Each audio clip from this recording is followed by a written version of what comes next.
Assalamualaikum, salam sejahtera. Bertemu kita kembali. Anda bersama saya, Cik Muhammad Azruddin Sahudin, pensyarah Jabatan Kejuruteraan Elektrik bagi program Diploma Kejuruteraan Elektrik Tenaga Hijau, Politeknik Port Dickson. So, hari ini saya akan teruskan siri kedua bagi chapter 2, subjek DEG 50032, iaitu Energy Efficiency. So, yang lepas saya dah terangkan berkaitan dengan part A. Seperti yang lepas saya dah terangkan untuk chapter 2, saya akan bahagikan kepada 3 bahagian. Kali ini saya akan terangkan bahagian kedua. So, tanpa buang masa, kita tengok slide-slide yang telah saya sediakan untuk rujukan anda semua. Jom. Okay, kita teruskan penerangan untuk sesi kali ini. So, tanpa buang masa, kita teruskan pada slide yang pertama.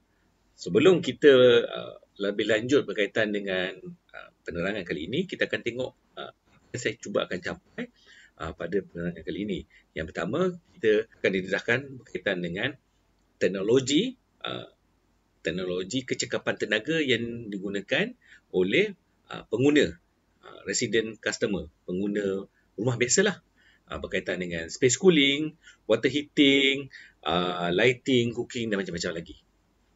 Berikutnya, kita akan mengenal pasti kesukaran yang dihadapi oleh resident customer untuk melaksanakan energy efficiency kecekapan tenaga ini. Tergeliat lidah saya nak sebut. Dan yang terakhir, kita akan cuba examine the energy efficiency technology untuk kegunaan resident customer. Ini 3 perkara yang kita akan capai untuk konten kali ini. Okay, berikut perbezaan di antara resident di atas sana, commercial building dan industrial. Untuk kali ini kita akan memberi penekanan lebih kepada residential customer. Residential customer ni lah kita lah sebagai pengguna yang berada di rumah. Okey, kita seterusnya. Okey. So kita sebelum tu kita akan kena pasti peluang yang akan dapat oleh residential customer dalam melaksanakan energy efficiency ini. So kita akan go through 5 perkara ini. Okey, yang pertama, space cooling, water heating, freezer, lighting dan cooking. Ini adalah merupakan 5 opportunities, peluang untuk residential customer dalam melakukan energy efficiency ini, kecekapan tenaga ini. Okey, kita tengok satu persatu. Yang pertama adalah space cooling. Untuk space cooling ini terdapat 2 kaedah yang digunakan di sini, iaitu ventilation, iaitu pengudaraan, di mana kita akan membenarkan pengaliran udara di antara di luar rumah masuk ke dalam dan keluar. Okey, secara semula jadi tanpa kita gunakan sebarang kaedah mechanical. Dan yang kedua, kita akan menggunakan kaedah provide cooling ataupun penyejatan. Untuk kaedah ini dia lain sikit. Tadi kita membenarkan udara tu masuk secara semula jadi. Manakala untuk ini kita menggunakan udara panas di luar. Okey, dan dia akan menyejukkan air pada coolant menggunakan kaedah mechanical dan udara tu akan dipisahkan pada air dan air akan menyejukkan cooling fan kita. 2 kaedah berbeza. Satu secara semula jadi udara masuk keluar dalam rumah, dan kaedah kedua kita menggunakan mechanical menggunakan tekanan udara panas. 2 kaedah berbeza di sini. Okey, kita terusnya kita pergi kepada kaedah ketiga yang terdapat dalam space cooling, iaitu air conditioning ataupun penghawa dingin. Konsep digunakan, awak perhatikan situ pada slide, employ the same operation principle as refrigerator, range from small AC to the large AC. Ini kita pun tahulah menggunakan kaedah mechanical lah. So kita proses hingga jadi air conditioner. So, dan yang keempat, yang terakhir untuk space cooling adalah absorption cooling, iaitu penyejukan penyerapan. Tadi penyejukan penyejatan. Ini diserap. So macam mana serap pula? So untuk kaedah penyejukan penyerapan ini, dia akan menggunakan haba untuk menghasilkan tenaga berbanding dia menggunakan elektrik. Ini beza daripada penghawa dingin. Penghawa dingin kita guna elektrik dan kita akan menghasilkan haba. Haba ni awak akan dapat mana? Awak akan dapat daripada kita punya outside unit. Bila awak berada sebelah outside unit, dia panas sikit. Dia akan menghasilkan udara panas. Tapi penyejukan penyerapan ini dia akan menggunakan udara panas tersebut untuk menjadikan sumber tenaga berbanding diguna elektrik. So banyak digunakan pada bangunan-bangunan besar untuk menyejukkan bangunan-bangunan besar. Ini dua kaedah yang berbeza. Kaedah yang seterusnya adalah water heating. Untuk water heating ni terdapat dua jenis tank yang digunakan, iaitu tankless water heater dan tank water heater. Di mana kelebihan pada tankless water heater, di mana dia dapat menghasilkan tenaga yang lebih baik dan penggunaan tenaga yang sedikit berbanding dengan tank water heater. Di mana tank water heater, sekiranya anda nak gunakan dia, anda perlu consider bilangan penghuni di dalam satu-satu rumah tersebut.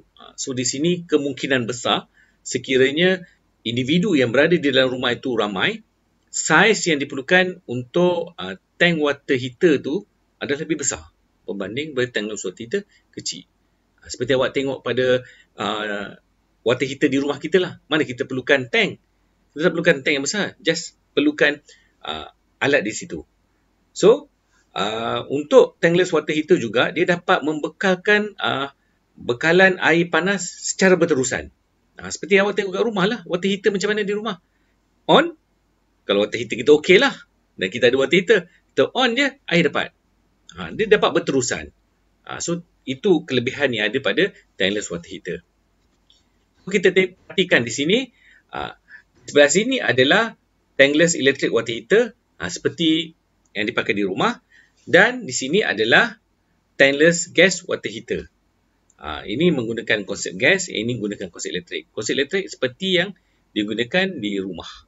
Berikutnya adalah refrigerator and freeze. Okey. Ini semua orang tahulah, kebanyakan rumah ada. Okey, terdapat 4 jenis refrigerator dan freeze. Yang pertama adalah side by side French door. Ini saya alih sikit. Bottom freezer dan top freezer. Ini adalah 4 jenis refrigerator dan freeze. Kita akan tengok 4 perbezaan di antara top freezer dan bottom freezer.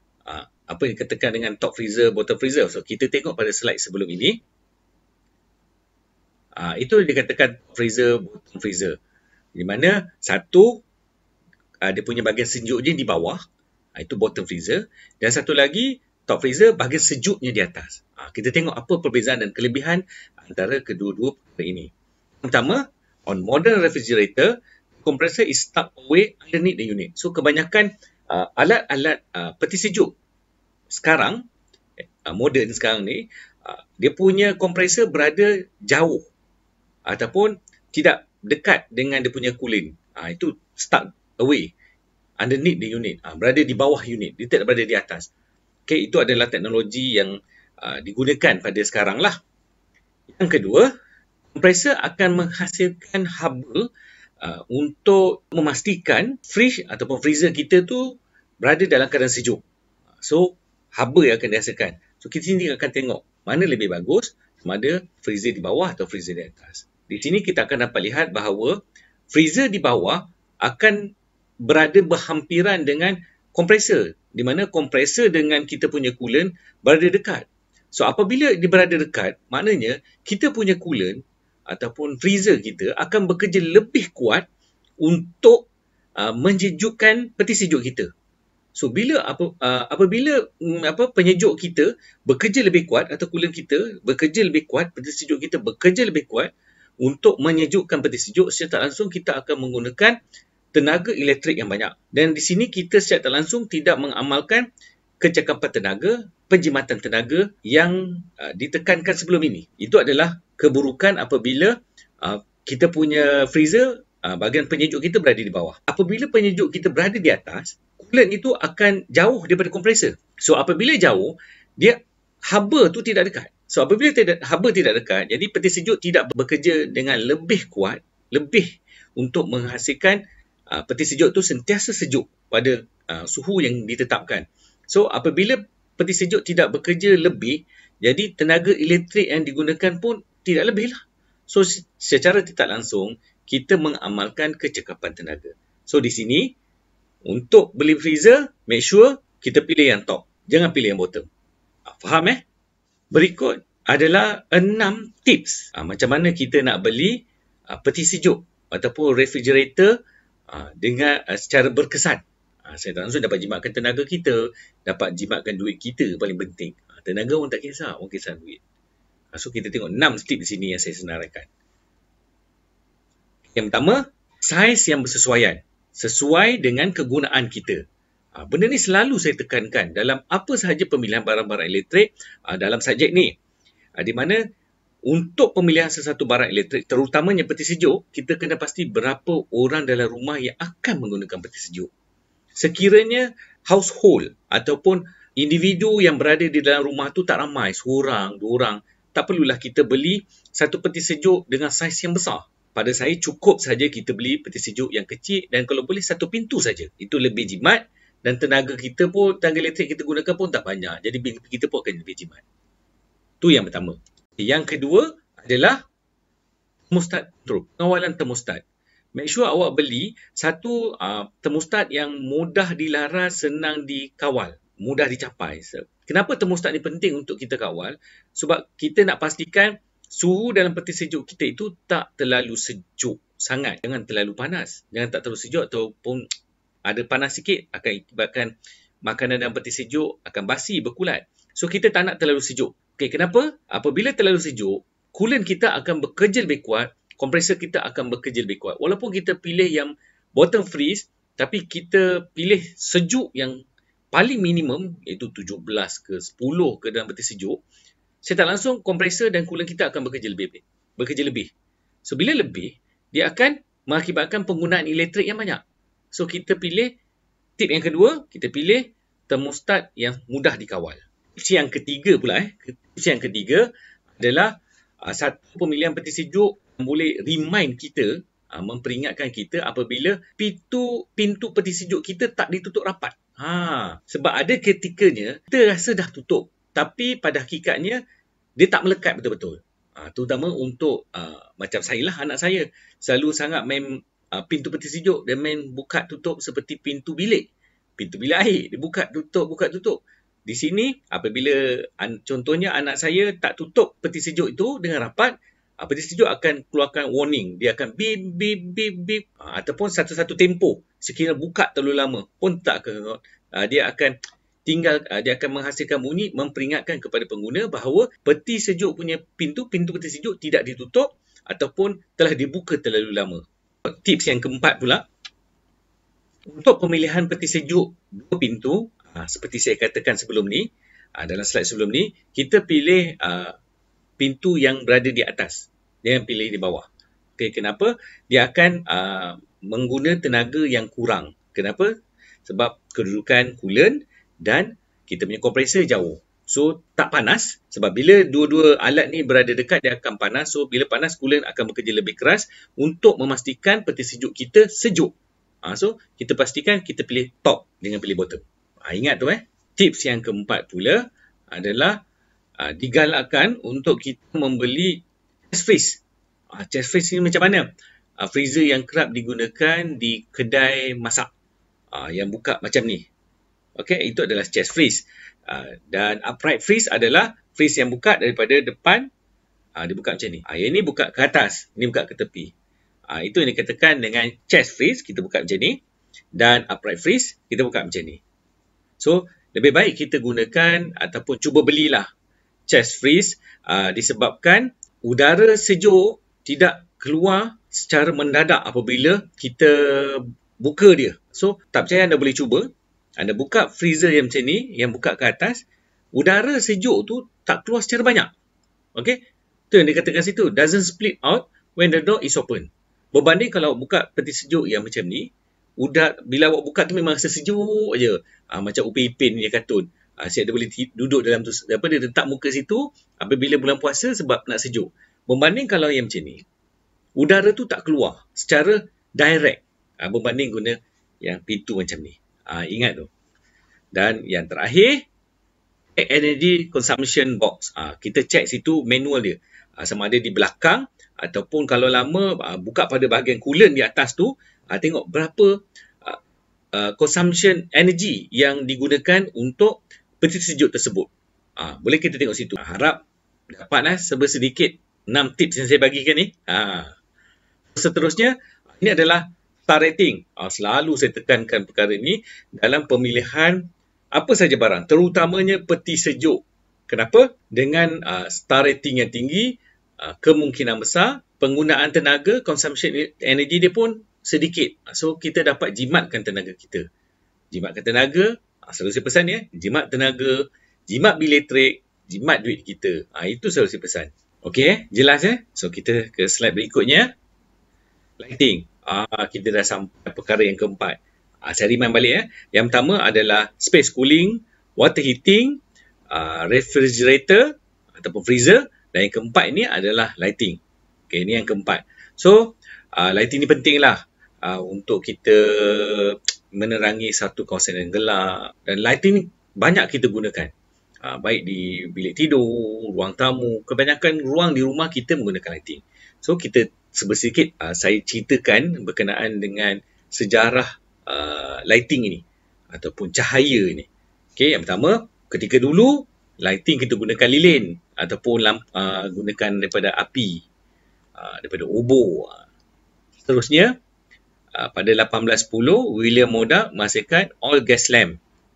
Okay. Seterusnya 1879 Thomas Edison menghasilkan lampu jenis inilah, seperti lampu bulb. Dan pada 1934 Thayer George Inman hasilkan fluorescent tube lamp.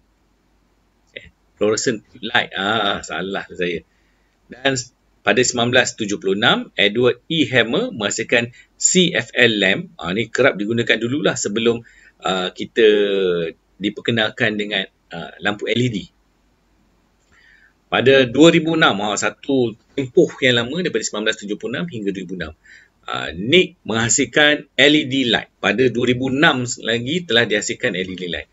Tapi masuk di Malaysia ni secara murah agak lewat sikit. Lebih kurang tahun 2010, 2015, LED light ni lebih murah dihasilkan Malaysia. Kalau dulu amat mahal. Dan 2010 organic LED. Ini banyak ada juga rumah dah pakai dah sekarang. Tapi sekarang dah lebih murah lah berbanding pada dahulu. Ini sedikit berkaitan dengan sejarah cahaya, lampu, bulb yang digunakan di peringkat dunia lah. Harap tahulah kan sedikit sejarah lampu ataupun cahaya daripada penggunaan lilin sehinggalah penggunaan organik LED ini. Okay, kita seterusnya. Apakah yang dikatakan dengan kehilangan tenaga dalam cahaya ini? Kehilangan tenaga dalam cahaya ini berlaku apabila kita menggunakan lebih daripada satu cahaya, satu unit secara serentak berterusan. Itu akan mengakibatkan kita akan kehilangan tenaga. Dan yang kedua, apabila kalau perasan mentol yang lama akan menghasilkan haba situ. Okey? Bila awak pegang panas berbanding LED tak panas. So, apabila menghasilkan haba, secara tak langsung dia akan mengakibatkan kehilangan tenaga kita juga. Sebab tenaga itu telah ditukarkan dalam bentuk haba. So, apabila benda itu berlaku, mentol tersebut ataupun lampu tersebut akan menggunakan tenaga elektrik yang banyak. Contohnya seperti yang saya cakap sebelum ni lah. Bila banyak guna elektrik, bil naik, duit pun kita akan pakai lebih banyak. So, kita tak nak benda itu berlaku. Jelas Ini yang saya katakan tadi, kehilangan tenaga. Tenaga yang masuk di sini adalah dalam kuantiti 100 joules.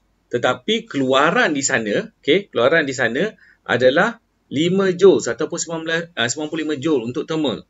So, kehilangan yang banyak masuk 100 yang dapat dihasilkan dalam bentuk cahaya untuk radiant energy out adalah dalam sekitar 5 joule. Kita kehilangan 95 di situ. Di mana 95 joule ni hilang adalah dari kepanasan yang dihasilkan oleh mentol tersebut.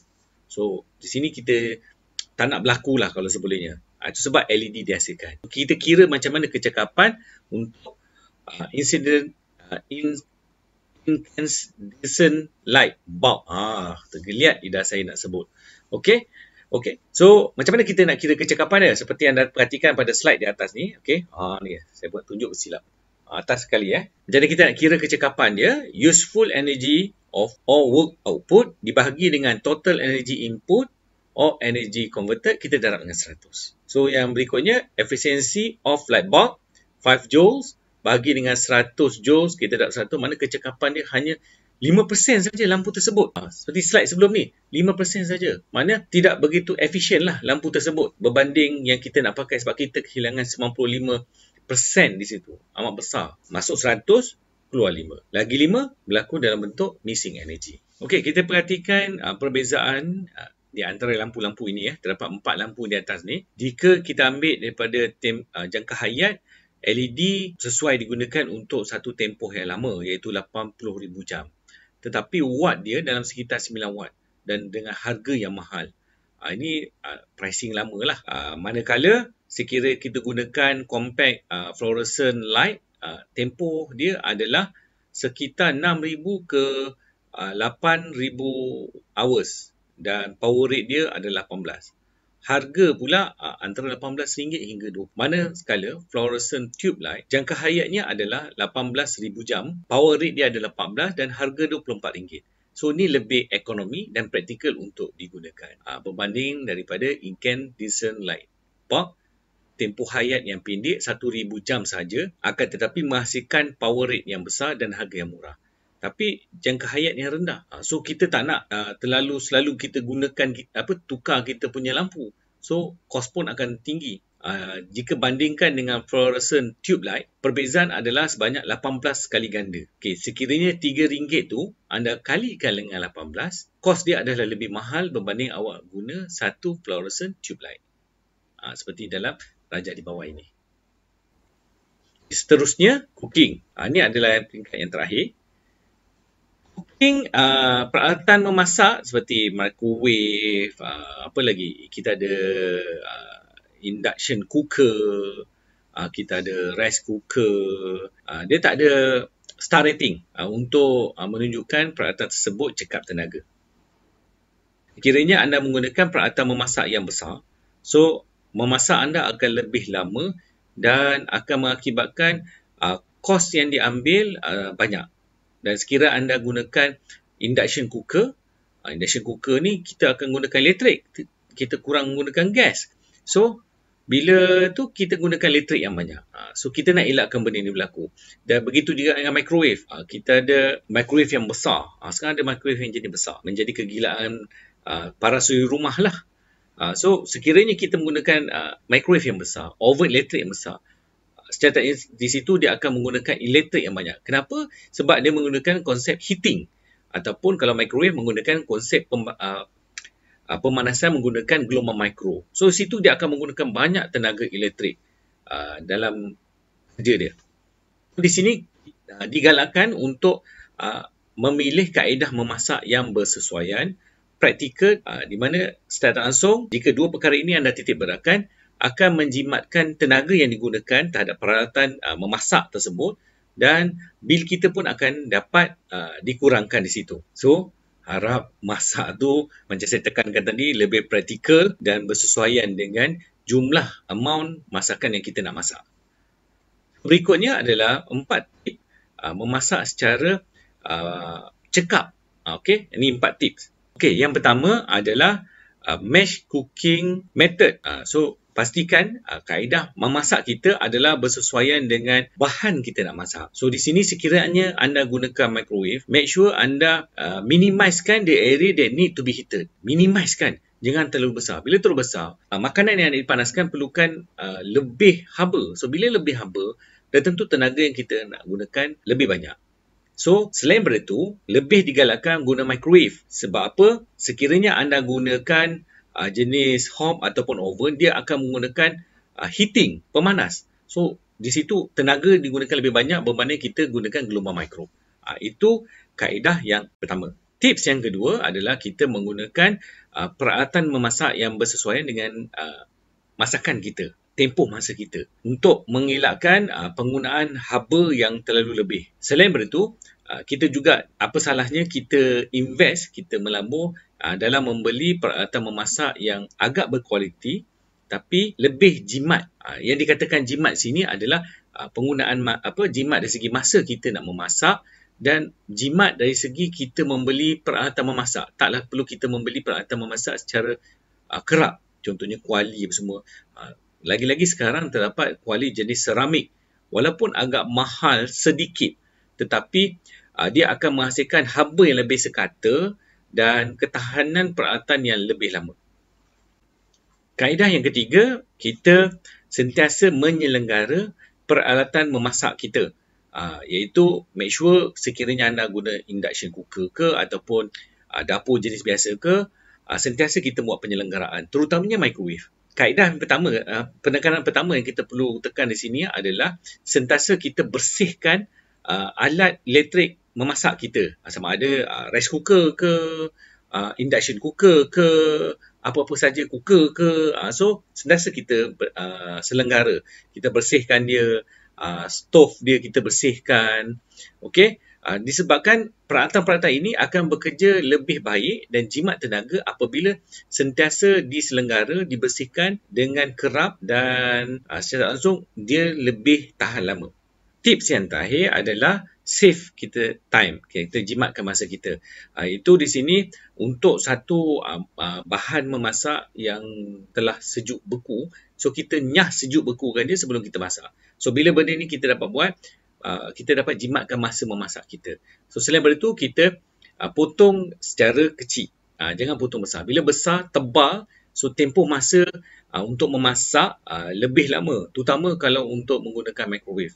So kita lebih gunakan pemotongan yang lebih kecil.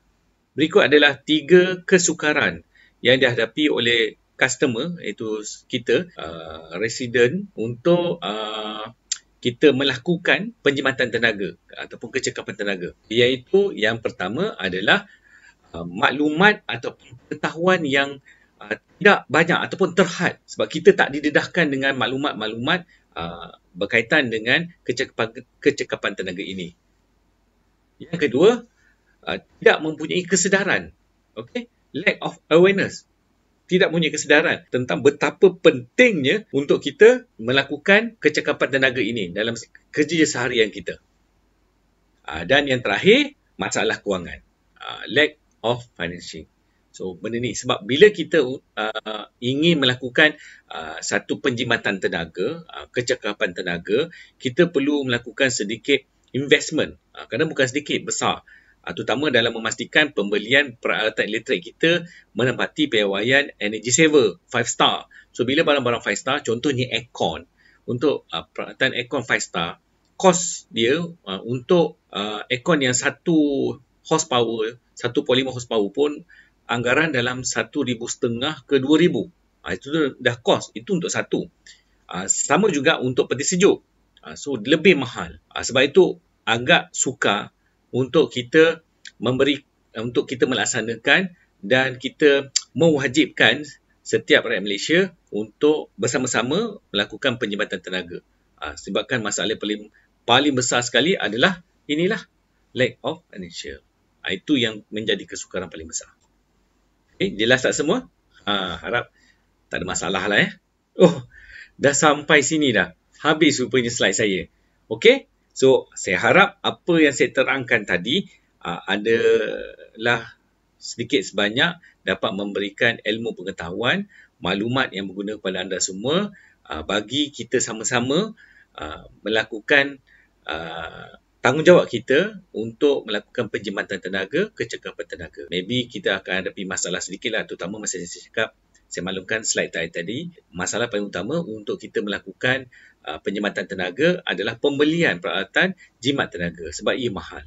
Saya akui benda itu sendiri.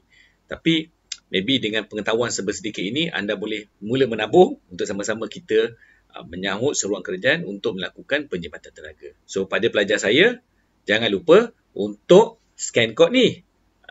sebagai bukti kehadiran anda dalam menonton video saya pada kali ini. Jangan tak scan, scan. Untuk kali ini tak ada task, tapi kena scan. Okey? Sekian saja slide saya untuk kali ini. Saya harap ia sebanyak berguna pada anda semua dan adalah sedikit ilmu pengetahuan. So, sekiranya ada sebarang pertanyaan, sila tinggalkan di komen bawah, box komen di bawah untuk saya jawab. Okey? Habis dah. Okey? So, sekian saja konten saya untuk kali ini. Tapi, jangan lupa like, share, subscribe, tekan butang loceng. Kenapa? Kena tekan butang loceng untuk anda dapat segala maklumat-maklumat terbaru, konten-konten yang bakal saya upload melalui MN Channel. Terutama berkaitan dengan bahan yang saya mengajar untuk subjek-subjek saya dan berkaitan dengan kanser yang akan disampaikan oleh isteri saya. Dan penting juga tekan butang loceng dan subscribe pada pelajar saya sebab anda akan mendapat maklumat-maklumat terkini berkaitan video-video pengajaran saya yang akan saya upload melalui channel ini.